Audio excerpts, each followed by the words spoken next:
আল্লাহ বোঝাতে চাচ্ছে দুনিয়ার মানুষকে, ওমাই ইয়াগফিরুয যুনুবা ইল্লাল্লাহ, আমি আল্লাহ বাদে গুনাহ মাফ কেউ করতে পারে কি? শেষে প্রশ্নবোধক চিহ্ন। আল্লাহ প্রশ্ন দিচ্ছেন আর আপনি ওটা ইল্লাল্লাহ জিকিরের দলিল বানিয়ে দিন। পাগলামি করেন আপনি, কিন্তু বোঝেন বা জানেন যে এটা ওই আয়াত না, যেটা আপনার পীর সাহেব করে, আপনার দল এটা চলায়, আপনি অন্ধভাবে করছেন, আপনি আগে জাহান্নামে যাবেন।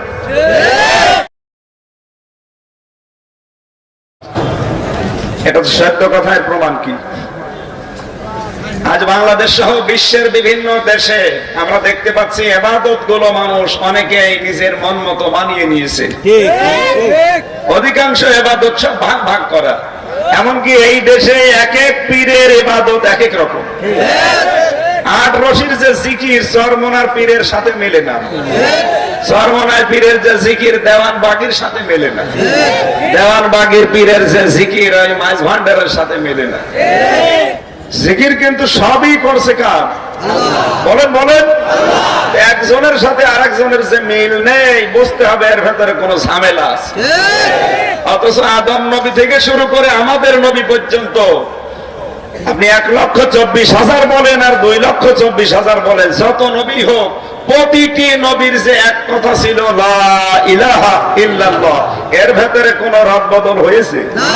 হয়েছে? রদবদল হয়েছে কোনটাই? কেউ বলেছে আমি মুহাম্মদুর রাসূলুল্লাহ, কেউ বলেছে আমি ঈসা রুহুল্লাহ, কেউ বলেছে আমি ইব্রাহিম খলিলুল্লাহ, কেউ বলেছে আমি ইসমাঈল জবিউল্লাহ, কেউ বলেছে আমি মুসা কালিমুল্লাহ। কথা বলে না কেন?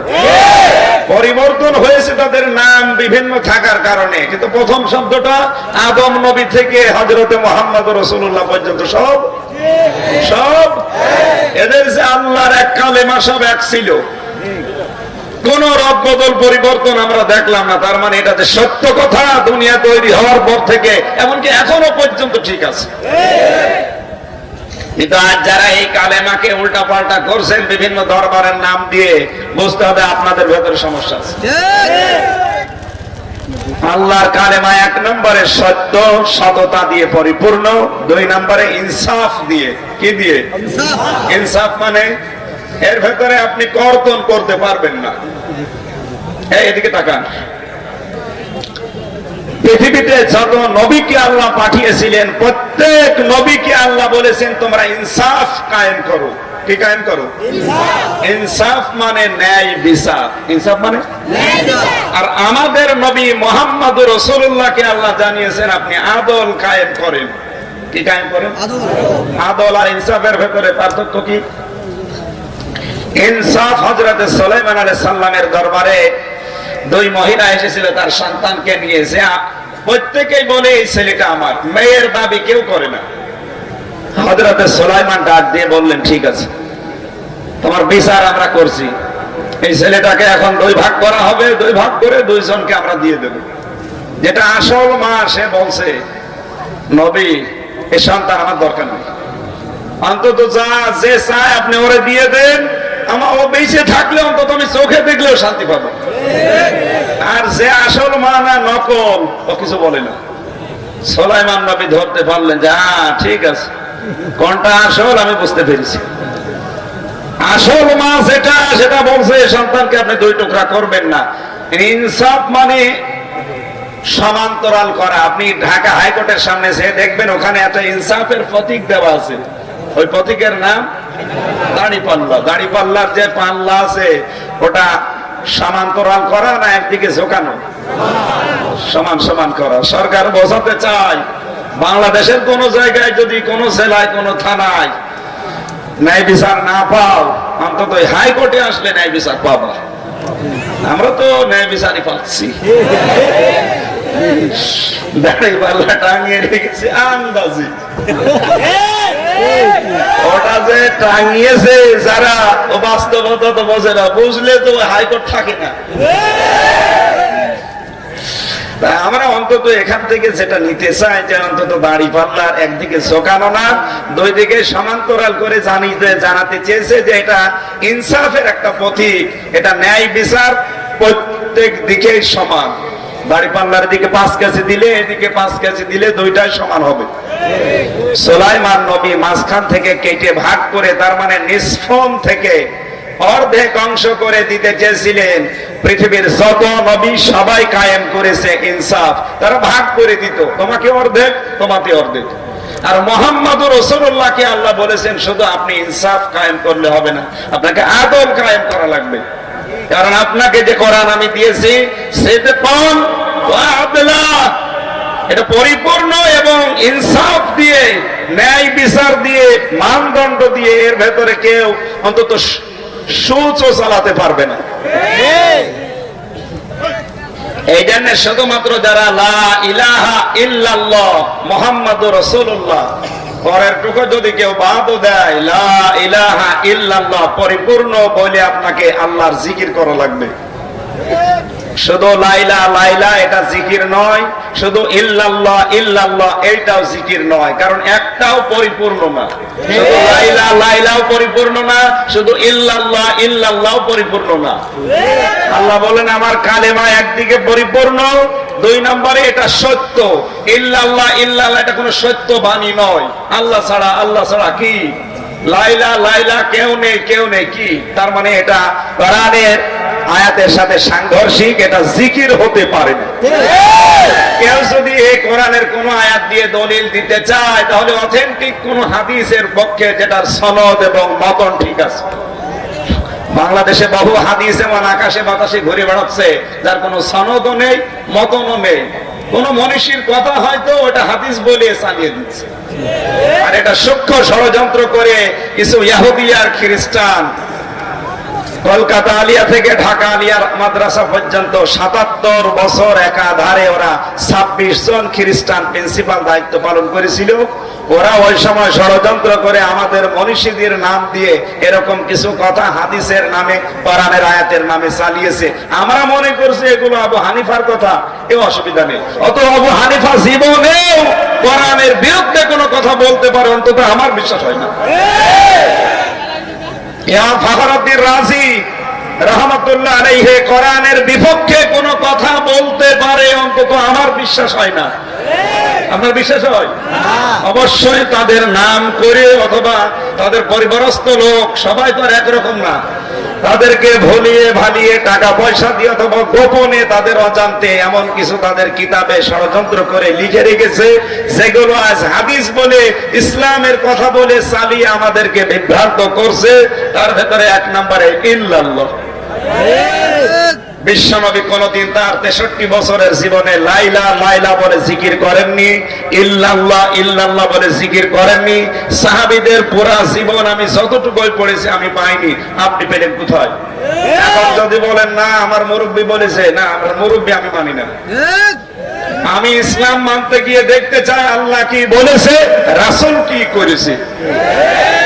আমি ইসলাম অন্তত মানতে গিয়ে এটা দেখতে পারি না যে আমার বাবা কি করেছে, আমার দাদা কি বলেছে। কথা বলে না কেন? কারণ এ ধর্ম আমার বাবারও না, আমার দাদারও না, এ ধর্ম আল্লাহর। কথা বলেন ঠিক কিনা? এরপরে যদি কেউ কোরআনের কোন আয়াত দিয়ে দলিল দিতে চান, আপনি আগে দেখবেন কোরআনের তাফসীর খুলে ওই আয়াত আসলে ওই সম্পর্কে নাযিল হয়েছে কিনা। এটার সহজ উপায় হচ্ছে শানে নজুল দেখা। যে কোনো তাফসীর যদি কেউ বলে ওমা ইয়াগফিরুজ যুনুবা ইল্লাল্লাহ, মাওলানা হাফিজুর রহমান ভাই এই আয়াত দিয়ে দলিল দিতে চায় যে ওমা ইয়াগফিরুজ যুনুবা ইল্লাল্লাহ, আল্লাহ বাদে কোনো মাফ করার কেউ নেই, যে ইল্লাল্লাহ আছে এই কারণে ইল্লাল্লাহ জিকির জায়েজ। অথচ এইটা তো ইল্লাল্লাহ জিকিরের দলিল না, এটা আল্লাহ প্রশ্নবোধক একটা চিহ্ন দিয়েছে। আপনাকে ইন্টারোগেটিভ সেন্টেন্স এটা বুঝতে হবে এই আয়াতের পরে কি শব্দ আছে। আল্লাহ বোঝাতে চাচ্ছে দুনিয়ার মানুষকে ওমা ইয়াগফিরুজ যুনুবা ইল্লাল্লাহ, আমি আল্লাহ বাদে গুনাহ মাফ কেউ করতে পারে কি, শেষে প্রশ্নবোধক চিহ্ন। আল্লাহ প্রশ্ন দিচ্ছেন আর আপনি ওটা ইল্লাল্লাহ জিকিরের দলিল বানিয়ে দিন। পাগলামি করেন আপনি, কিন্তু বোঝেন বা জানেন যে এটা ওই আয়াত না। যেহেতু আপনার পীর সাহেব করে, আপনার দল এটা চলায়, আপনি অন্ধভাবে করছেন, আপনি আগে জাহান্নামে যাবেন। কারণ যারা জানে না ওরা তো এক অপরাধ করছে, আর আপনি জানার পরেও যদি রাগ হয় বলেন যে এই কথাটা আপনার ঠিক হয়নি। এরপরে সূরা নমলের যে আয়াত দিয়ে দলিল দেওয়া হয়, আল্লাহ ইয়ালামু মান ফিস সামাওয়াতি ওয়াল আরদিল গায়বা ইল্লাল্লাহ। হে নবী আপনি বলুন আসমান আর জমিনে আল্লাহ বাদে গায়েব কেউ জানে কি? শেষে প্রশ্নবোধক চিহ্ন। আল্লাহ প্রশ্ন দিচ্ছেন দুনিয়ার মানুষের কাছে, আর আপনি ওইটা ইল্লাল্লাহ বলে জিকির হিসাবে চালিয়ে দিচ্ছেন। আপনার মাথায় কি কিছু নেই? কি দিয়ে পাস করলেন আপনি?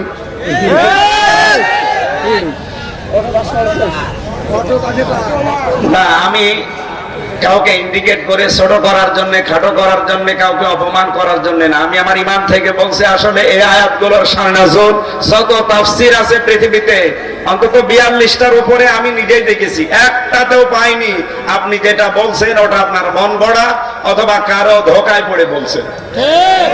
এগুলো বলে নিজে তো এক পাপ করছেন, আর জাতিকে আপনি নিয়ে যাচ্ছেন কোন দিকে বলেন? এ মানুষগুলো যারা বসে আছে এরা তো আর ওইভাবে চিন্তা ভাবনা করে না। ও মনে করছে হুজুর বলছে, এ তো ফেরেশতার মতো হুজুর। লা ইলাহা ইল্লাল্লাহ। এটা একটা বললাম। এবার আমি দ্বিতীয় নম্বর যে প্রশ্নে যাবার জন্য এ পর্যন্ত এসেছিলাম, নাসেখ মানসুখ বলে কোরআনে কারিমে যদি 46টা আয়াত শেষ হয়ে যায়, এরপরে 36, এরপরে 19, এরপরে 17, এরপরে এখন 4টা, এই 1500 বছরের ভেতরে পরিবর্তন হয়ে বাদ চলে গেছে কয়টা আয়াত? 42টা অলরেডি বাদ হয়ে গেছে। আমি আলেমদেরকে বলছি 42টা বাদ দিল কে? আপনার বাবা, আপনার দাদা, আপনার মুরব্বী। আর যদি দেয় ওই মুরব্বী, ওই বাবা দাদার কোন ক্ষমতা আছে কোরআনের কোন আয়াত বাদ দেওয়ার? বলেন বলেন। তাহলে যদি প্রশ্ন আসে সূরা বাকারার 106 নম্বর আয়াত, সূরা নাহলের 101 নম্বর আয়াত, এই দুইটা আয়াত তাহলে কি? আসলে এই আয়াত দুইটার শানে নজুল এবং প্রেক্ষাপট না পড়ে আন্দাজে এই নাসেখ মানসুখ শব্দটা আছে এই নিয়ে দলিল দিচ্ছেন, ওই যে ইল্লাল্লাহর মতো। মানান সাখ মিন আয়াতিন আও নুনসিহা নাতি বিখাইরিন মিনহা আও মিসলিহা আলাম তা'লাম আন্নাল্লাহা আলা কুল্লি শাইইন কাদির। আব্দুল্লাহ সাহেব আপনাকে বলছি একটু খেয়াল করুন, সূরা বাকারার 106 নম্বর আয়াত। কত নম্বর আয়াত? 106 সূরা বাকারা। আল্লাহ রাব্বুল আলামিন বলেন, হে নবী আমি যদি কোন আয়াত রদবদল করি, পরিবর্তন করি, পূর্বের কোন আয়াত, পূর্বের আয়াত মানে কোরআনের আগে যে সমস্ত কিতাব ছিল আসমানি কিতাব, ওইগুলো আল্লাহর পাঠানো, তাওরাত, জাবুর, ইনজিল এবং ওই যে 100টা সহিফা, ওগুলো কার? আল্লাহ। বলেন বলেন। আমি যদি ওইগুলোর কোন কিতাবের আয়াত পরিবর্তন করে আপনাকে কিছু দিতে চাই, হয় ওর চাইতে সুন্দরতা দেব অথবা ওর অনুরূপ আরো ভালোতা আপনাকে দেব। এটা কোরআনের কোন আয়াত নাযিল করার পরে ওইটা বাদ দিয়ে আরেকটা দেব, এরকম করলে একটা অপচয়ের শামিল হবে। কথা বলেননি? দ্বিতীয় নম্বর হচ্ছে সূরা নাহাল 14 নম্বর পারা 18 নম্বর পৃষ্ঠায় আছে। এই আয়াতটা 101 নম্বর আয়াত। ওয়াইদা বাদদালনা আয়াতাম মাকানা আয়াতিন। তারপরে কি? হুজুর হাফেজ না তুমি? আল্লাহু আ'লামু বিমা ইউনাজ্জিলু ক্বালু ইন্নামা আনতা মুফতার বাল আকসারুহুম লা ইয়ালামুন। কোরআনের আয়াত আমরা বললেও মনে হয় শস্যর ফুল দেখে চোখে। আপনি বসে আছেন। আল্লাহ পাক বলেন আমি যদি কোন আয়াত বাদ দিয়ে দেই বা পরিবর্তন করি, তাহলে ওই স্থানে নতুন কিছু নিয়ে আসলে ওর চাইতে সুন্দর জিনিস আমি আল্লাহ নাজিল করি। জোরে বলেন সুবহানাল্লাহ।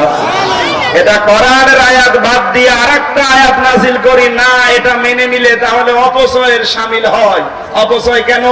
কারণ এই 1500 বছর এই 46টা আয়াত ছিল না ছিল না? বলেন। এর দ্বারা কালি খরচ হয়েছে, কথা বলা লাগবে।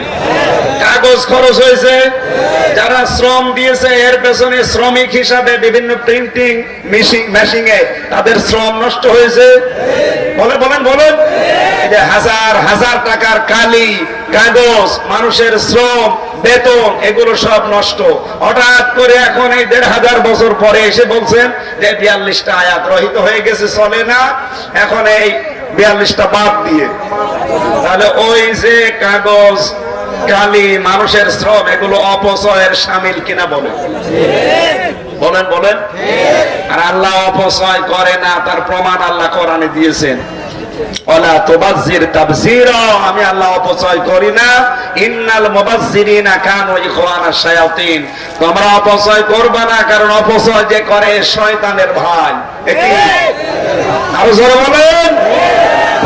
কোরআনে যত গুনার কথা আছে, কোন গুনাহ শয়তানের ভাই আল্লাহ বলেননি। চুরি করা গুনার কাজ, জেনা করা গুনার কাজ, বেপরদায় চলা গুনার কাজ, মানুষ হত্যা করা গুনার কাজ, সুদ খাওয়া বলে না কেন, ঘুষ খাওয়া কি গুনাহ? কবিরা। বলেন বলেন। এত বড় বড় গুনার কথা বলার পরেও পুরা কোরআনে আপনি দেখবেন কোন জায়গায় নেই যে এই গুনাহগুলো করলে মানুষ শয়তানের ভাই হয়ে যায় না। শুধুমাত্র যারা অপচয় করে এদেরকে আল্লাহ বলেন এরা অপচয়কারী, শয়তানের ভাই। আপনি টের পাচ্ছেন কি বললেন আল্লাহ? তার মানে মানুষ হত্যা করার চাইতেও খারাপ কাজ অপচয় করা, জেনা করার চাইতেও আল্লাহর কাছে খারাপ কাজ অপচয় করা। অপচয় কি? আমি একটা উদাহরণ দিই। এই যে টিস্যু পেপার এখানে দিয়ে রেখেছেন, আমার একটা অন্তত পেপার হলেই হয়ে যায়, মুখটা মুছে আমি পরিষ্কার হলাম। এখন যদি দাঁতের পোষ স্টাইলের জন্য আমি ৪-৫টা নিয়ে ফেলে দিলাম, এটা কি বলেন বলেন? এরকম অপচয় এখনো অনেক আলেম পর্যন্ত করছে।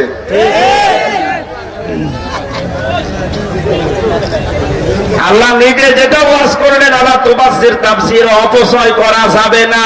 তাহলে আল্লাহ নিজে অপচয় করলেন কেন? ওই যে ৪২টা আয়াত আপনি এখন বাদ দিয়ে মাত্র 4টা রাখলেন, তো ওই আয়াতগুলো আল্লাহর নাযিল করার দরকার ছিল কি? কারণ তার তো আগে পরে এবং কি হবে সামনে সব তার জানা আছে। তিনি কেন ওই আয়াতগুলো দিয়ে ওই যে গ্রাম অঞ্চলের মানুষের মতো কিছু করে ফেলে বলে থুক্কু থুক্কু ভুল হয়ে গেছে, আবার আমি শুরু করলাম। আল্লাহ কি ওই রকম থুক্কু নাকি? তার মানে নাসেক মানসুখ যেটা একটা ভুয়া জিনিস, এটা আল্লাহর উপর একটা তহমত দেওয়ার মতো লাইন তৈরি করে দিয়েছে ওরা। দ্বিতীয় নম্বরে, এদিকে তাকান, দ্বিতীয় একটু কষ্ট করেন, দেখেন সামনে যাবো ইনশাল্লাহ। দ্বিতীয় নম্বরে, মানুষকে আল্লাহ যেটা বলেন সেটা উনি আগে নিজে বলে না কেন? কোন আদেশ দেওয়ার আগে আমাদের মতো না বলেই গেলাম, অথচ আমার ভেতরে ওই আমল নেই না। আল্লাহ যেটা বলেন ওইটা আগে নিজে বলেন বলেন। উনি যে করেন তার প্রমাণ কি? আমাদের শরীরের ভেতরে রক্তের দ্বারা একটা পানি তৈরি হয়, রস তৈরি হয়, তার নাম পিত্ত রস। কি? পিত্তথলি দিয়ে ওই রস এসে আপনার খাবার যেখানে থাকে ওই জায়গায় ফোঁটা ফোঁটা আকারে পড়ে। আপনি কম্পিউটারের ভেতরে শরীরটা লাগিয়ে দেবেন, মানব দেহটা দেখবেন ওই রসগুলো তৈরি হচ্ছে রক্ত দিয়ে। কি দিয়ে? আর রক্ত তৈরি হয় খাবার দিয়ে। কি দিয়ে? খাবার তৈরি হয় মাটি থেকে। এই মাটি থেকে খাবার তৈরি হয়ে ওইটা মানুষ খাবার পরে রক্ত হয়। রক্ত ওগুলো রিফাইন করে আমার আল্লাহ ওগুলো বানায় পিত্ত রস। যতক্ষণ আপনার পেটে খাবার থাকে ততক্ষণ এক ফোঁটা ফোঁটা হয়ে পড়ে, তখন খাবার হজম হয়। যখন খাবার আপনার পেটে থাকে না তখন হঠাৎই ওইটা অটোমেটিক মেশিনের মতো আল্লাহ বন্ধ করে দেয়। কারণ এটা দামি জিনিস, খুব দামি জিনিস। আমরা খাবারের পরে হজম হওয়ার জন্য অনেকে দই খায়, অনেকে স্প্রিট খায়, অনেকে পেপসি, কোকা কোলা। কথা বলছে না কেন? এগুলোর চাইতে গুরুত্বপূর্ণ ভূমিকা পালন করে ওই পিত্ত রস। এটা যেহেতু দামি জিনিস শরীরের জন্য, এটা বেকার বেকার যদি পড়ে তাহলে তো অপচয় হয়ে যাবে। এজন্য যতক্ষণ বান্দার পেটে খাবার থাকে ততক্ষণ ওটা পড়ে, যতক্ষণ খাবার থাকে না অটোমেটিক মেশিনের মতো আল্লাহ বন্ধ করে দেয়। আল্লাহ বোঝাতে চায় বান্দা আমি অপচয় করি না, আমি এটা করি না শুধু না, আমি আগে আমল করলাম, তোদেরকে বানিয়ে এটা আমি দেখালাম যে আমি অপচয় করি না। এরপরও যদি কেউ অপচয় করে ওকে আমি শয়তানের ভাই বলে আখ্যা দিলাম। জোরে বলেন নাউজুবিল্লাহ। আমি যেটা বোঝাতে চাই এখনো ক্লিয়ার হয়েছেন কিনা বলেন? নাসেখ মানসুখ বলে যেগুলো পড়ানো হচ্ছে এই সিলেবাসের ভেতরে, এগুলো দিয়েছে তাহলে ওই 77 বছর ওই 26 জন খ্রিস্টান প্রিন্সিপালরা যারা আমাদের সিলেবাসের ভেতরে লাগিয়ে দিয়েছে। কোরআনে কোন আয়াত আল্লাহ দেওয়ার পরে 2 বছর 5 বছর 10 বছর পরে এটা আর চলছে না, বাদ দিয়ে নতুন করে দিলাম, তাহলে আল্লাহর কি ভবিষ্যতের কোনো জ্ঞান নেই? বলেন বলেন। ওরা আল্লাহর উপরে কোন তহমত লাগিয়েছে চিন্তা করেন। ও জানাতে যায় যে মুসলমানদের আল্লাহরও কোনো জ্ঞান ভবিষ্যতের নেই, এজন্য আয়াত দিয়ে আয়াত আবার বাদ দিয়ে আবার নতুন করে দিয়েছে। এটা সুই ঢোকানোর চুল ঢোকানোর একটা সম্ভাবনা নেই। অথচ নাসেখ মানসুখ আমরা এগুলো পড়ছি, লিখছি, নাম্বারও পাচ্ছি। আমি আশা করছি যাদের মাথায় মগজ আছে, মোটা মোটা মাথা যাদের, চিন্তা ভাবনা করেন, এই সূক্ষ্ম ষড়যন্ত্র গুলো আপনি এখনো ধরতে পারেননি। আমার প্রায় 36টা অলরেডি ধরা হয়ে গেছে, তাওবা নিয়ে, জিকির নিয়ে, এরপরে নাসেখ মানসুখ নিয়ে, এরকম 36টা আমি পেয়েছি। আর যাদের মাথায় এই মুর্শিদ ভাইয়ের মতো এরকম মোটা মোটা মাথা, এ চিন্তা করলে আরো বেশি পাবে। তো ছোট মাথা তো কথা বলছে না কেন? ঠিক, মাথা মোটা হলে হয় সব না। তারপরও চিন্তা করবেন, আপনাদের আশা করছি চিন্তার দুয়ার খুলবে। এই ষড়যন্ত্র গুলো যদি আমরা এখনো ধরতে পারতাম, মুসলমানদের এই কোরআন নিয়ে এবং সিলেবাস নিয়ে যে ষড়যন্ত্র আজ বাংলাদেশে চলছে এটা অলরেডি বন্ধ হয়ে যেত। এখান থেকে আর একটা কথা মনে এসেছে, এই জন্য বলছি, আজ যারা বিভিন্ন মাদ্রাসা, স্কুল, হাই স্কুল, হাফেজি, কওমি, এই সমস্ত মাদ্রাসাদের ছাত্রদেরকে পিটাচ্ছেন, এটা এখনই বন্ধ করেন। শিশুদের গায়ে হাত দেওয়া জায়েজ নেই। হযরতে আনাস বলেন আমি 10 বছর নবীর বাড়িতে খাদেম ছিলাম, কোনদিন নবীজি আমাকে ধমক দিয়ে তোমায় কথা বলেননি। আর আপনি কফ উচ্চারণ হয় না এজন্য পিটান, আপনি মানুষ। আবার নাম নিয়েছে উনি শিক্ষক, কিসের শিক্ষক? এটা জানোয়ার। হাফেজি মাদ্রাসা বলেন, কওমি বলেন, এমনকি প্রাইমারি স্কুল সহ হাই স্কুল সহ যেখানে ছাত্রদেরকে এভাবে পশুর মতো পিটানো হয়, এই জায়গাগুলোতে কমিটির উচিত এমনকি সরকারি ভাবে সিসি ক্যামেরা বসিয়ে দেওয়া। এই শয়তান মার্কা মানুষগুলোকে টাইট করা এই সিসি ক্যামেরা ছাড়া সম্ভব না। যদি এরকম কিছু পান, আর বাকি আরেকটা কাজ আছে, আমি ওইটা নাই বললাম, এগুলো যারা করছেন যদি প্রমাণ হয় যে বিনা কারণে আপনি পিটিয়েছেন, পড়াশোনা করার কারণে না, ও না পড়তে চাই, 1 দিন 2 দিন 3 দিন ছাড় দেন। আমি নিজে ওই প্রথম বয়সে মায়ের খেয়েছি। প্রথমে 5 পাস করে আমার বাবা যখন আমার চাচা নিয়ে গিয়েছিল মাদ্রাসায়, আমার ভর্তি করার পরে কারি সাহেব পড়াচ্ছে আলিফ বা তা সা কফ পর্যন্ত গেছে। কফ আর কাফ দুইটা অক্ষর না? কাফ তো সহজে উচ্চারণ হয়, কিন্তু কফটা কঠিন। এটা ধাক্কা মেরে কলকলার হরফ সহজ না, খুব কঠিন এটা। কফ আমার উচ্চারণ 2 বার 3 বার হয়নি, যখন এমন পিটানো পিটিয়েছে, বাড়িতে এসে আমার মা বলছে তোর আর মাদ্রাসা পড়ার দরকার নেই। মানে উনি আমারে পিটাচ্ছিল আর আমি গণনা করছিলাম, শেষে দেখলাম 22টা পর্যন্ত উনি মেরেছে আমার এই হাতের উপর। জোরে বলেন নাউজুবিল্লাহ। আপনার 1 দিন 2 দিন 5 দিন 10 দিন না হোক, আপনি আমার মারবেন কোন কারণে? তখন আমার বয়সই কয় বছর? 8-9 বছর বয়স। আপনি এই বয়সে আমাকে এভাবে পিটালেন। যদি আমার মা ওই সময় বাবা জোর করে বলতো না দেবই না, তাহলে আমাকে অন্তত এই দিনের লাইনে আপনি আর পেতেন না, আমি ওই ডাইল মাইল খেয়ে বেড়াতাম। কথা বলেন না কেন? শুধু এরকম না, হাজারো হায়ার এডুকেটেড যারা, বিশেষ করে ডিসি, এসপি, টিওনো, অনেক ওসি, অনেক বড় বড় ব্যবসায়ী যারা, শিল্পপতি, আমার আকিজ গ্রুপের যারা দায়িত্বে আছে বড় বড়, এই মানুষগুলো, এমনকি ডিআইসি, অনেক ডিআইসি পর্যন্ত আমি খোঁজ রাখি, তারা ছেলে মেয়েদেরকে কোরআন শিখাতে চায়। শুধু এই 3-4 দিন ইন্টারনেটে যা দেখছে মাদ্রাসায় যেভাবে পিটানো হয়, এই দৃশ্য থেকে অনেকে সিদ্ধান্ত পাল্টিয়েছে যে না, অন্তত ছেলে মেয়েরে আর পড়াবো না।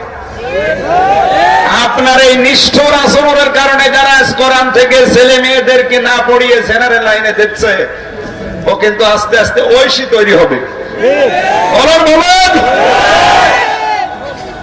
বিভিন্ন মাদ্রাসা স্কুলে যারা দায়িত্বে আছেন, যদি এরকম কোন শিক্ষক সিসি ক্যামেরার মাধ্যমে ধরা পড়ে, পরে শাস্তির আওতায় আনবেন, চাকরি তো খাবেনি।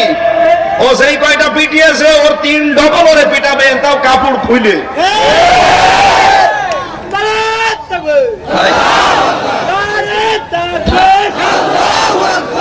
আলহামদুলিল্লাহ, আমি অন্তত একটা বিষয় ক্লিয়ার করতে পারলাম। আমার চিন্তা ভাবনায় ভুল হতে পারে, যাদের আরো ভাবক চিন্তা আছে তারা চিন্তা গবেষণা করেন। এই নাসেখ মানসুখ দিয়ে আল্লাহর উপর একটা তহমত দেওয়ার, বাতিল এবং নাস্তিক মুরতাদ যারা ইসলাম নিয়ে ষড়যন্ত্র করছে, যাদের চুলকানি, ওরা আঙ্গুল তোরার একটা সাহস পাচ্ছে। নাসেখ মানসুখ বলে কোরআনে কিছু নেই, এগুলো সব বানানো। আপনি এই 2টা আয়াত কোরআনের জন্য, এটা পূর্বের আয়াতের জন্য। এই যে আমার কাছে কোরআন আছে, এটা আধুনিক, ওই 1200 বছর আগে লিখা না, এটা 1 মাস আগে লিখা।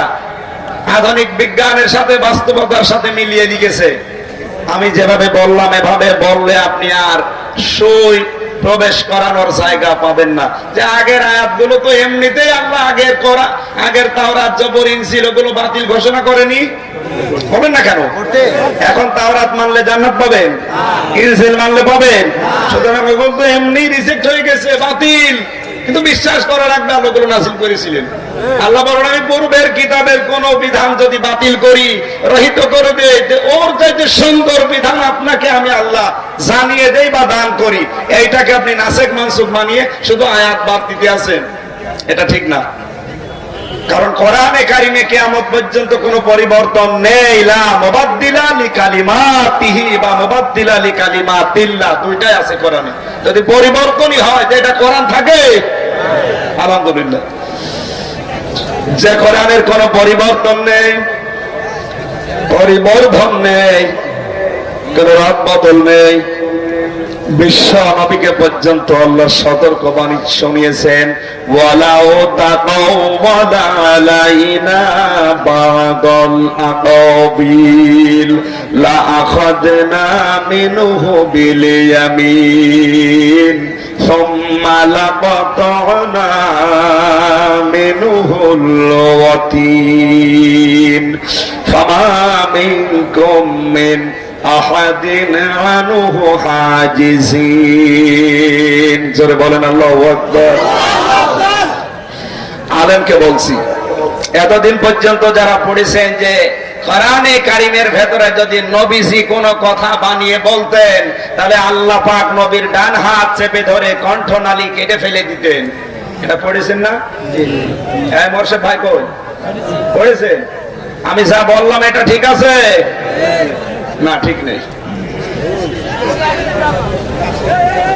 এটা ঠিক নেই কেন বলেন তো? লাখাসনা, অবশ্যই আমরা ধরতাম। এখানে আমরা মানে কে? সবাই বলেন মিনহু, মিন মানে হতে, বি মানে দ্বারা, দিয়ে, কর্তৃক, ইয়ামিন মানে ডান হাত। আল্লাহ পাক বলেন অবশ্যই আমরা ডান হাত দিয়ে ধরতাম। ধরতো কে? সবাই বলেন আল্লাহ তার ডান হাত দিয়ে ধরতেন। নবীজির ডান হাত আল্লাহ ধরতেন না, এই কথা ঠিক না। যারা এতদিন পড়েছেন এটা ভুল। আল্লাহ নিজে তার ডান হাত দিয়ে নবীজিকে ধরতেন, আর আমরা জানি ডান হাত দিয়ে কিছু ধরলে মানুষ শক্ত করে ধরে। কথা বলে না কেন? কোন গুরুত্বপূর্ণ জিনিস ধরতে হলে বাম হাত দিয়ে ধরে না ডান হাত? আল্লাহ ধরতেন ডান হাত দিয়ে না বাম হাত দিয়ে? ডান হাত দিয়ে। তোমরা শক্ত করে ধরতেন। কোরআন যে কত অথেন্টিক এই মিনহু বিল ইয়ামিন দ্বারাই বোঝা যাচ্ছে। মিনহু বিশ শিমাল আল্লাহ দেয়নি। অবশ্যই আমরা আমাদের ডান হাত দিয়ে নবীজিকে চেপে ধরতাম, আর তার কণ্ঠনালী যেটা দিয়ে কথা বলে কেটে ফেলতাম। কেউ ছিলে না আমার এই কাজে আমাকে বাধা দেওয়া। সুবহানাল্লাহ বলতে পারেন না? কোরআন কত অথেন্টিক, এর ভেতরে কোনো বানানো কথা আছে? এমনকি নবীজির কথাও। অথচ আজ কোরআনের নামে অনেকে হাদিস কোরআন বলে চালিয়ে দিচ্ছে। কত মানুষের দেশে ফতোয়া দিচ্ছে লাকুম দীনুকুম ওয়ালিয়া দীন, রাহুল বুখারী। কথা বলে না কেন? একটু একটু ভাবা যায় না, সে সেই হোক নবীজি পর্যন্ত কোরআনে কোন কথা যদি নিজের কথা আল্লাহর বলে চালিয়ে দিতেন, আল্লাহ তাকেও ছেড়ে কি কেটে দিতেন? কণ্ঠনালী। জোরে বলেন কি? যে জীবনে যেন কথা বলতে না পারে। অথচ আজ অনেকেই কোরআনের আয়াতের নামে হাদিসকে কোরআন বলে চালাচ্ছে। তাদের কি কেটে ফেলা দরকার আপনি এবার বলেন? কণ্ঠনালী না, ওদেরকে অন্তত চূর্ণ বিচূর্ণ করা দরকার। আল্লাহ রাব্বুল আলামিনের কোরআন এইভাবে আমরা পরিচয় পেলাম যে কিয়ামত পর্যন্ত এর ভেতরে কোন রদ বদল পরিবর্তন নেই। জোরে বলেন আল্লাহু আকবার। আল্লাহ পাক সূরা রুমের 41 নম্বর আয়াতে আমাদেরকে সতর্ক করছেন, জলে স্থলে যে বিপদ আপদ গুলো দেখতে পাচ্ছ, মাঝে মাঝে ঝড়, সাইক্লোন, ঘূর্ণিঝড়, এই যে তুফান আসে, আইলা, সিডর, টর্নেডো, আর এখন সবচাইতে বড় বিপদ যেটা চলছে করোনা। কি এগুলো কেন দিয়েছি জানো? সব তোমাদের এই দুই হাতের কামাই করা আইদিন নাস। মানুষ যখন পাপ করে, পাপ থেকে আমি আল্লাহ শাস্তি দিয়ে মিস কল দেয়, তাদেরকে আমি আল্লাহ মাঝে মাঝে হলুদ কার্ড দেখাই। সর্বশেষ আমি চাই তারা যেন আল্লাহুম ইয়ারজিউন, আমি আল্লাহর দিকে ফিরে আসে। জোরে বলেন সুবহানাল্লাহ।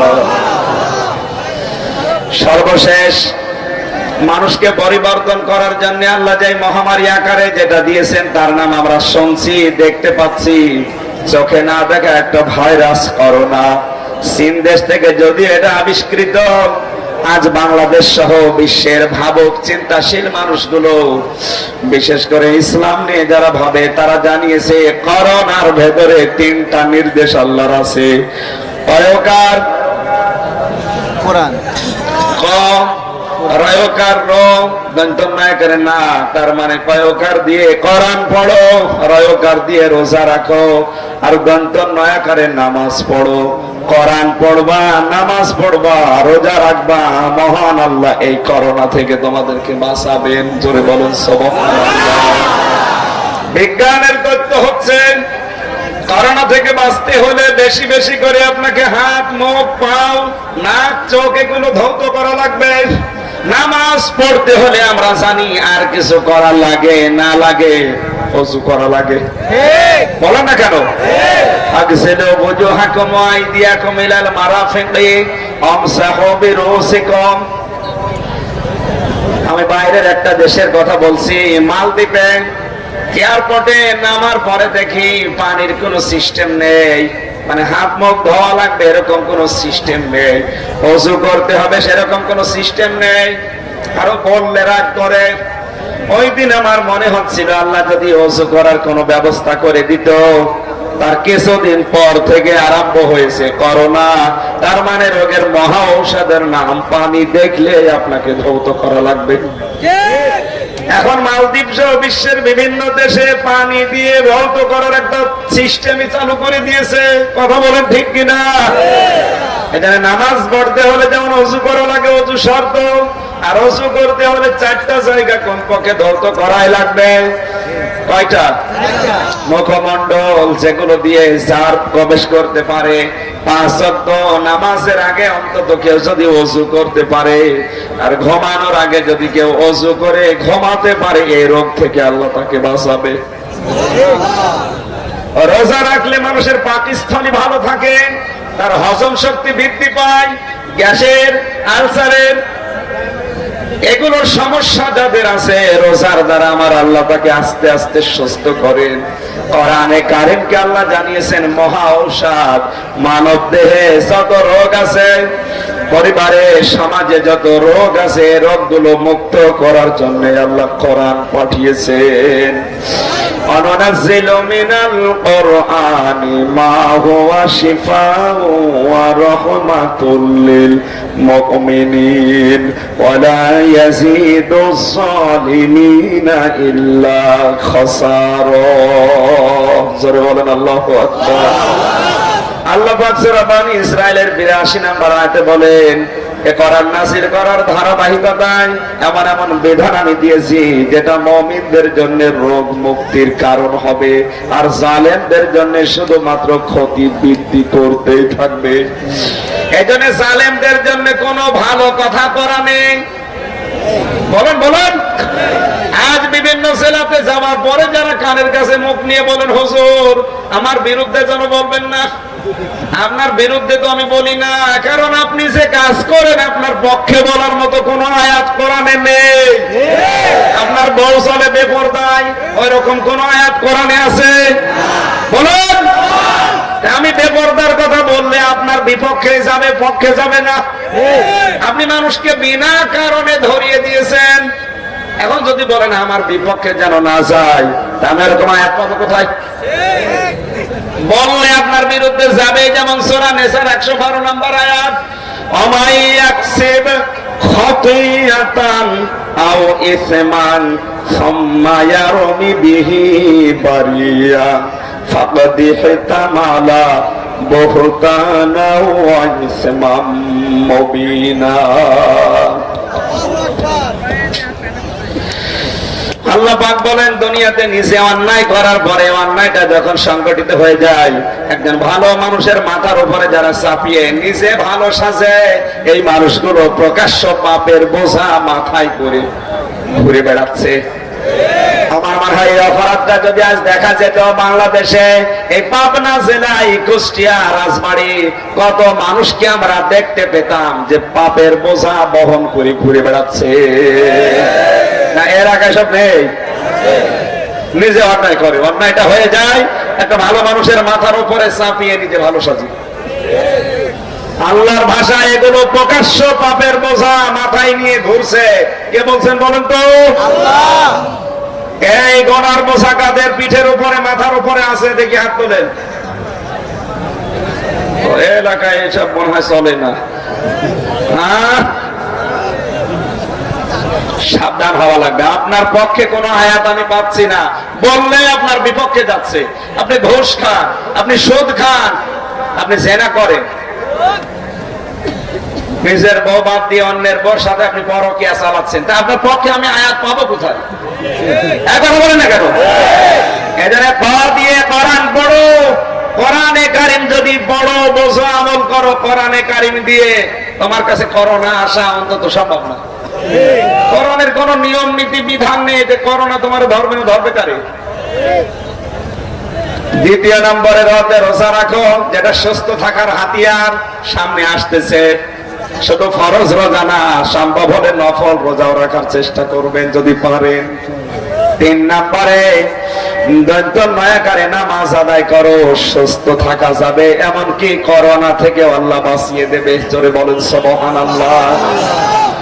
সূরা আনকাবুত 40 নম্বর আয়াতে আল্লাহ এই গজবগুলো মাঝে মাঝে দেন এবং কাদেরকে কোন অপরাধের জন্য শাস্তি দেবেন কোরআনে কারিমে আল্লাহ জানিয়েছেন, ফাকুল্লান আখাযনা বিযামবিহি ফামিনহুম মান আরসালনা আলাইহি হাসিবা ওয়া মিনহুম মান আখাযাতুহুস সাইহাতু ওয়া মিনহুম মান খাসাফনা বিল আরদা ওয়া মিনহুম মান আগরাকনা ওয়া মা কানা আল্লাহু লিয়াযলিমাহুম ওয়ালাকিন কানু আনফুসাহুম ইয়াযলিমুন।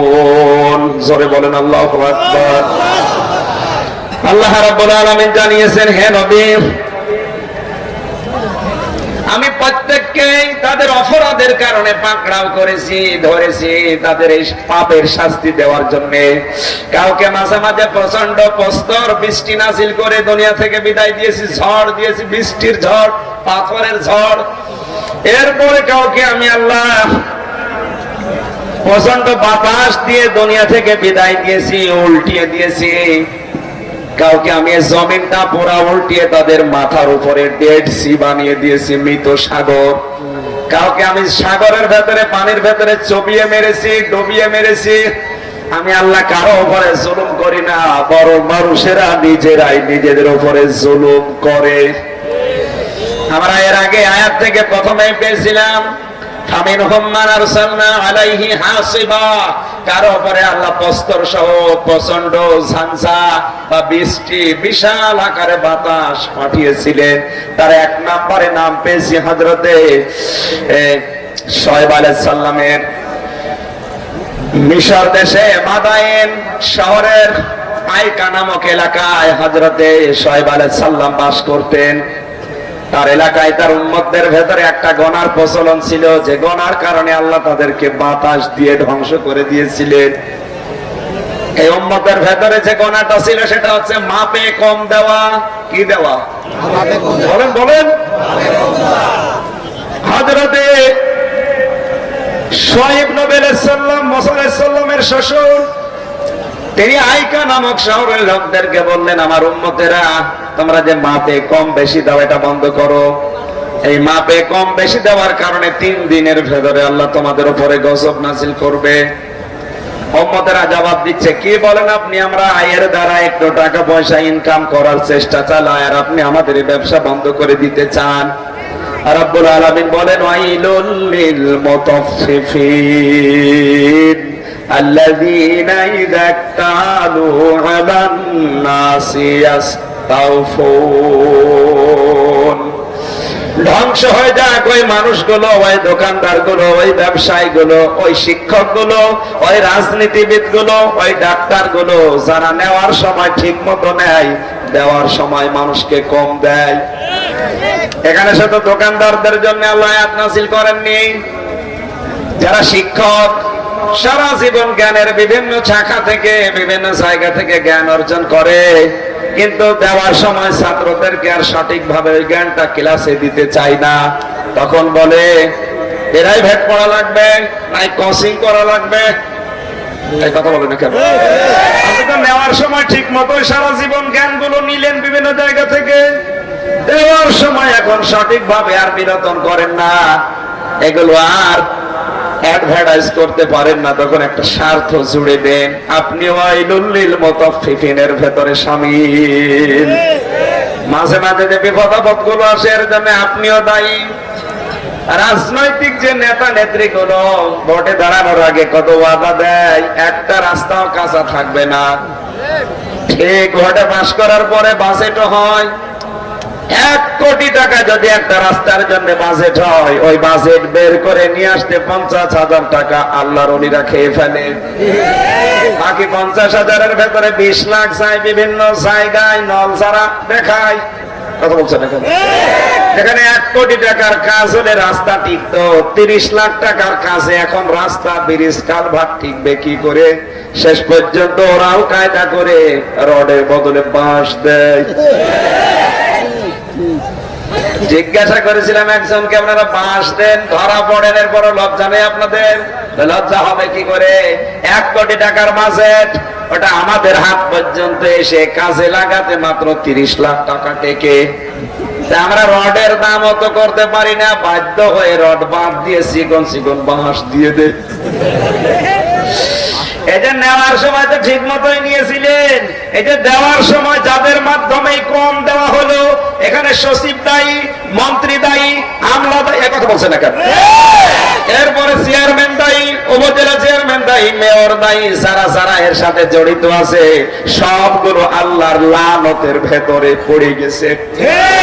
এদেশে যদি গজব আসে ওদের কারণে আসবে।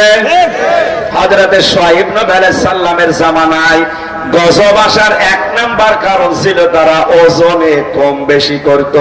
নেওয়ার সময় বেশি নিত, দেওয়ার সময় কম দিত। তাদের মাপ যন্ত্রের নিচে এমন এমন কায়দা কৌশল করা লাগতো, আমাদের অনেকের বাটখারার নিচে দেখবেন কি যেন দেওয়া আছে। সীসা দেয় কেউ, চম্বক দেয় কেউ, গুটি মার্বেলের ভেতরে দিয়ে আটা দিয়ে এইটে রাখে। জোরে বলেন সুবহানাল্লাহ। فمنهم من أرسلنا عليه حاصبا, তাদের জন্য প্রস্তর সহ প্রচন্ড ঝঞ্ঝা বাতাস আমি আল্লাহ নাযিল করি। গতকাল ঢাকাতে যেভাবে বাতাস ঝোড়ো হাওয়া উঠেছিল, ওর মাত্রা যদি আল্লাহ আরো বাড়িয়ে দিতেন। আমি অনেক জায়গায় দেখলাম বিভিন্ন খাম্বা, বিভিন্ন লাইট গুলো খসে খসে পড়ে আছে। কাল মাহফিল ঢাকা শহরে ছিল, আমি দেখতে পেয়েছি কালকে। যদি একটু মাত্রা বেড়ে যেত, এই গজব গুলো আল্লাহ নাজিল করছে এই দেশে, যারা নেওয়ার সময় বেশি নেয়, দেওয়ার সময় কম দেয়, ওজনে কম বেশি করলে আল্লাহ এই গজব নাজিল করে। দ্বিতীয় নম্বরে কাউকে আমি আল্লাহ অমিনহুম মান আখাযাতহু সাইহা, তাদেরকে সাইহাতুন মানে প্রচন্ড আকারে তাদের উপরে বৃষ্টি দিয়ে আমি আল্লাহ তাদেরকে বিদায় করে দিয়েছি, ধ্বংস করেছি। হযরতে শুআয়ব আলাইহিস সালামের জামানার পরে সালেহ আলাইহিস সালামের জামানায় আল্লাহ গজব নাজিল করেছিলেন।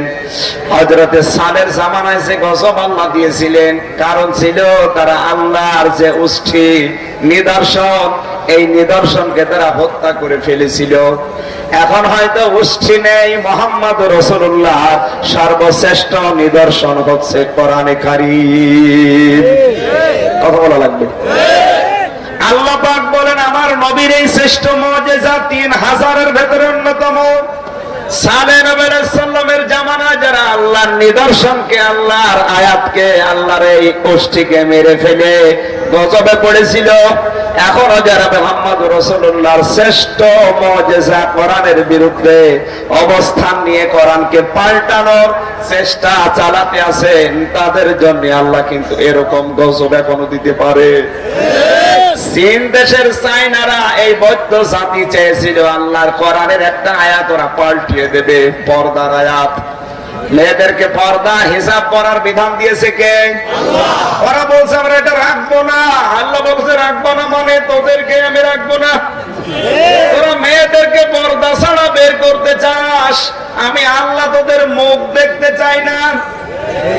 আমরা আগেকার জামানায় সন্তান যারা সন্তানের প্রতি নারাজ হয়ে যায়, তারা সর্বশেষ সিদ্ধান্ত নেয় ছেলেকে তেজ্য পুত্র করে দিত।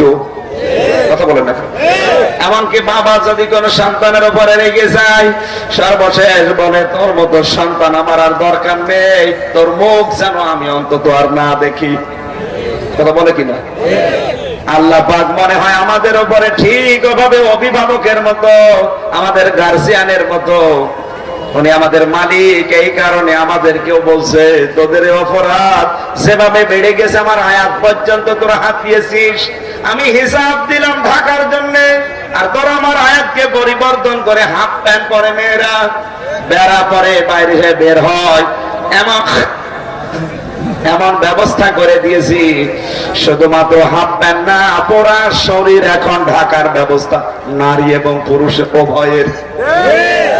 বিমানে গেলে আপনি দেখবেন বিমান বাড়ার অবস্থা কি, মনে হচ্ছে যে ও অন্য জাতির লোক।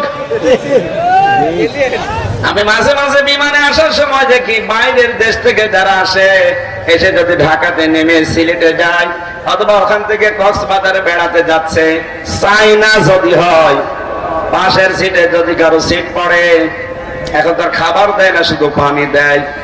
বিমানবালা পানি দিয়ে গেলে বলা হয় ওই দাঁড়া, তো চেহারা দেখে মনে হচ্ছে তুই চাইনিজ, মুখ খুলবি না। তুই যদি মুখ খুলি তোর পাশের সিটে আমি বসবো না, দরকার বিমানের হ্যান্ডেল ধরে দাঁড়িয়ে যাও।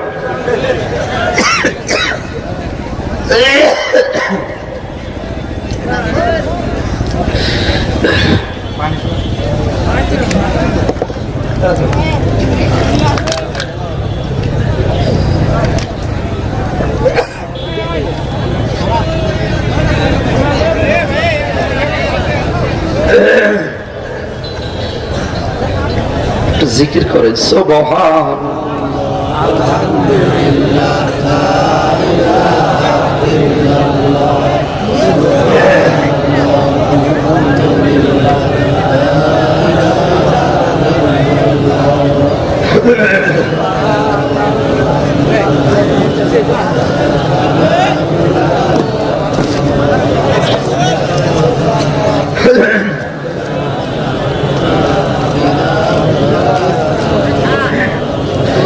সুবহানাল্লাহ আলহামদুলিল্লাহ লা ইলাহা ইল্লাল্লাহ সুবহানাল্লাহ সম্মানিত ভাইরা, আমি কণ্ঠের কারণে এবং মাইকের কারণে যে অবস্থা, রাত এখন 12:15 বাজে, চারিদিক থেকে তাকিয়ে পুরাটা হয়তো শেষ হবে না। আমি যতক্ষণ পারি চেষ্টা চালাবো।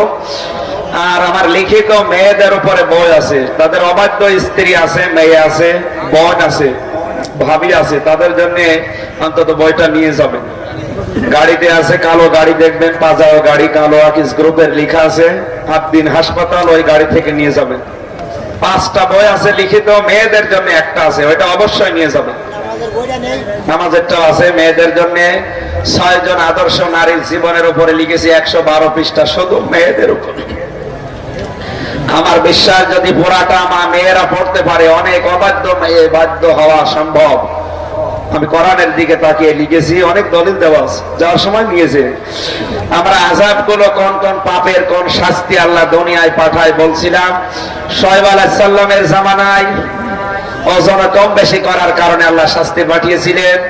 সালেহ আলাইহিস সালামের জামানায় আল্লাহর নিদর্শনকে যারা প্রত্যাখ্যান করেছে, ধ্বংস করার চেষ্টা চালিয়েছে, তাদের উপরে আল্লাহ গজব দিয়েছিলেন। তাদের শরীরের বিভিন্ন আকার আকৃতি, কারো হলুদ বর্ণ, লাল বর্ণ, শেষ পর্যন্ত কালো কৃষ্ণ বানিয়ে দুনিয়া থেকে বিকট আওয়াজ দিয়ে, এই সাইহাতুন মানে বিকট আওয়াজ। এরপরে কাউকে আমার আল্লাহ দুনিয়া একেবারে উল্টিয়ে দিয়েছেন, যেমন লূত নবী আলাইহিস সালামের জামানায় ওরা পুরুষে পুরুষে জেনা করত। আজ বিভিন্ন জায়গায় লাওয়াতাত আরম্ভ হয়েছে। এদের কারণে এই দুনিয়াকে আল্লাহ উল্টিয়ে দিতেও দ্বিধাবোধ করবেন না। ডেড সি নামে একটা সাগর এখনো পর্যন্ত দুনিয়ায় আছে, শুধু এই লাওয়াতাত পুরুষে পুরুষে জেনা করার কারণে আল্লাহ এটা বানিয়েছে। এরপরে ফেরাউনকে আল্লাহ ডুবিয়ে মেরেছিল, যারা ক্ষমতা পাওয়ার পরে জনগণের উপরে অত্যাচার করে। আর যেগুলো হচ্ছে পৃথিবী সহ বাংলাদেশে, না জানি কখন আবার ফেরাউনের ওই গজব চলে আসে কিনা। এরকম প্রায় এখানে 27টা আযাব এবং আযাবের কারণগুলো আল্লাহ দিয়েছেন। আমার কণ্ঠের দিকে তাকিয়ে, মাইকের দিকে তাকিয়ে আমি শেষ একেবারে ঝামেলা মার্কে মাইক নিয়েছি, শেষ করে দিচ্ছে। আমি বারাকাল্লাহু লানা ওয়া লাকুম ফিল কোরআনিল আযীম। মেয়েদের জন্য আলাদা কিছু বলতে পারলাম না, বইটা নিয়ে যাবেন, কাজে লাগবে ইনশাআল্লাহ। আল্লাহুম্মা আমিন। ربنا آتنا في الدنيا حسنة وفي الآخرة حسنة وقنا عذاب النار وادخلنا الجنة مع الأبرار। আল্লাহ তাআলা তোমার বান্দা বান্দীরা বহু দূর দূরান্ত থেকে বড় আশা করে এসেছিল কোরআন শোনার জন্য। যারা এত পাগল ছিল, এদেরকে তুমি ওমরের মতো বানিয়ে দাও। সওয়াবগুলো আমাদের নবীজির রওজায় পৌঁছাও। যার যে মনের কামনা বাসনা আছে, আমাদের জায়েজ আশাগুলো পূর্ণ করে দাও। এই মিডিয়া কি আশ্চর্য, মোনাজাত চলছে আর আপনারা বসেন। এই কারণে তো আপনাদের আসতে মানা করি, কোনো গুরুত্ব নেই এদের। বসেন। মোনাজাতের আগে কোন ক্যামেরা যদি আগামী কোন মাহফিলে খোলেন, ওটা ভেঙে ফেলবেন। মোনাজাতটা না করে এখনই খোলা আরম্ভ করছি। আর মোনাজাত হচ্ছে আল্লাহর কাছে, আপনি দাঁড়িয়েছেন কোন কারণে? বসেন। মাথা নিচে করেন, পাপের কথাগুলো স্মরণ করেন, জীবনের অপরাধ স্মরণ করে আল্লাহর কাছে তোলেন। ربنا ظلمنا أنفسنا وإن لم تغفر لنا وترحمنا لنكونن من الخاسرين। আল্লাহ তাআলা কোরআনের ইজ্জতে আমাদের জীবনের অপরাধগুলো নেকি বানিয়ে দাও। যত কষ্ট স্বীকার করে তোমার বান্দা বান্দীরা এই ধোলা বালির ভেতরে বসে আছে, এই ধোলা বালিগুলোকে জাহান্নামের আগুনের সাথে তুমি একত্র করো না। এ মাহফিলের আয়োজন করতে গিয়ে যারা শ্রম দিল, এদের শ্রমগুলো কবুল করে নাও। যে যে নিয়ত নিয়ে টাকা পয়সা দিয়েছে, এগুলো মঞ্জুর করো। আমার আকরামুজ্জামান বাচ্চা ভাই বহু কষ্ট স্বীকার করেছে অনুষ্ঠানের জন্য, তার কষ্টকে দিনের জন্য মঞ্জুর করো। আলহাজ আরজান আলী ভাই, আব্দুল ওয়াহাব ভাই সহ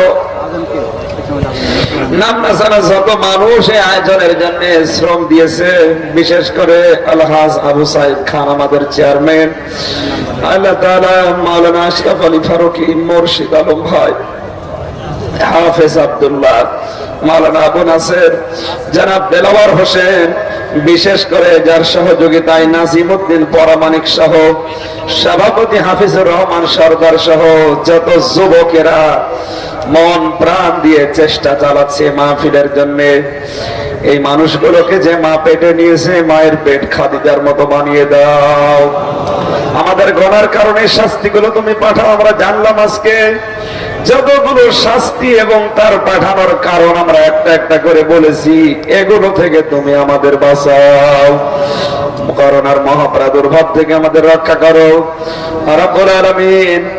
আমার ড্রাইভার দেলাওয়ার, তার সন্তান অসুস্থ, সে নিজে অসুস্থ, দোয়া চেয়েছে, তাদের শেফায়ে কামেলা জেলা দান করো।